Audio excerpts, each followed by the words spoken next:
ગોંડલના રીબડામાં રાત્રિના સમયે અનિરુદ્ધસિંહ જાડેજાના ભત્રીજાના પેટ્રોલ પંપ પર બે બુકાની ધારીઓ ફાયરિંગ કરે છે અને ત્યાંથી ફરાર થઈ જાય છે. આ સમગ્ર ઘટના સીસીટીવીમાં કેદ થઈ છે અને આ મામલે ફિલરમેને તાલુકા પોલીસ સ્ટેશનમાં એક અરજી આપેલી છે અને જેમાં આરોપ લગાવ્યા છે કે સંભવતઃ આરોપીઓ છે તે પૂર્વ ધારાસભ્ય જયરાજસિંહ જાડેજાના માણસો હોઈ શકે.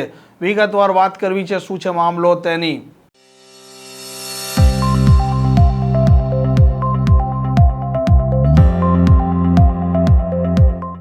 નમસ્કાર, આપ જોઈ રહ્યા છો હોટલાઇન ન્યૂઝ. ગોંડલ છે તે રાજકોટ ગ્રામ્યમાં આવે છે અને ગોંડલ એક લાંબા સમયથી ચર્ચામાં છે.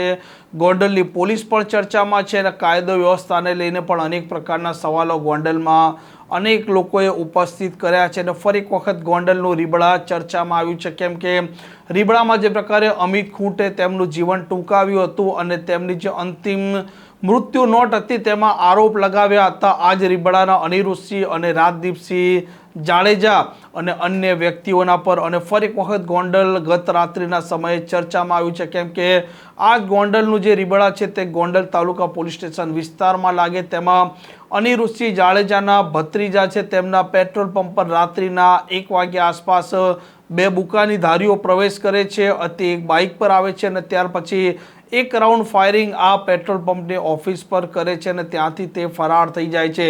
આ સમગ્ર ઘટના સીસીટીવીમાં કેદ થઈ છે અને જે પ્રકારે ફાયરિંગ દેખાઈ રહ્યું છે તે જોતા આ બંને બુકાની ધારીઓ છે તે ડરાવવાના ઈરાદે ફાયરિંગ કર્યું હોય તેવું હાલ પ્રાથમિક રીતે સીસીટીવી જોતા લાગી રહ્યું છે. જે ફિલરમેન છે જાવેદ સંધી જે અંદર મોબાઈલ જોઈ રહ્યો હતો જ્યારે આ ફાયરિંગની ઘટના બને છે ત્યાર પછી તે એકાએક ઊભો થાય છે, બહાર જોવે છે, પરંતુ ત્યાં સુધી આ ફાયરિંગ કરનારા આરોપીઓ ત્યાંથી ફરાર થઈ ગયા હોય તેવું હાલ સીસીટીવી પરથી દેખાઈ રહ્યું છે. ફાયરિંગની ઘટનાની જાણ થતાં ગોંડલ તાલુકા પોલીસ ઘટના સ્થળે દોડી આવે છે. રાજકોટ ગ્રામ્ય એલસીબી, એસઓજી અને ગોંડલના જે ડીવાયએસપી છે તેમ સહિત ઉચ્ચ પોલીસ અધિકારીઓનો કાફલો ત્યાં આવે છે અને તેઓને ત્યાં એક ફૂટેલી કારતૂસ પણ મળે છે. સીસીટીવી ફૂટેજ પણ તે કબજે કરે છે અને આ ઘટનાને લઈને આ ફિલરમેન છે જાવેદ સંધી તેણે ગોંડલના તાલુકા પોલીસ સ્ટેશનમાં ફરિયાદ દાખલ કરવા માટે એક અરજી આપી છે અને તેમાં આરોપ લગાવ્યા છે પૂર્વ ધારાસભ્ય જયરાજસિંહ જાડેજાના માણસો પર. જો કે આ મામલે હજી સુધી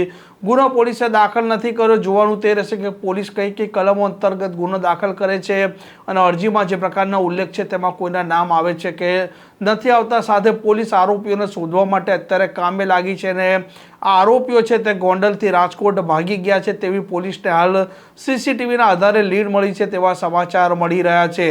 આ પ્રકારની ક્રાઇમ સ્ટોરી માટે હોટલાઇન ન્યૂઝ ચેનલ જોવાનું અને સબસ્ક્રાઇબ કરવાનું ભૂલતા નહીં. નમસ્કાર. આવા પ્રકારના વિડીયો તમને જોવા ગમતા હોય તો હોટલાઇન ન્યૂઝ ચેનલને લાઇક, શેર અને સબસ્ક્રાઇબ કરો.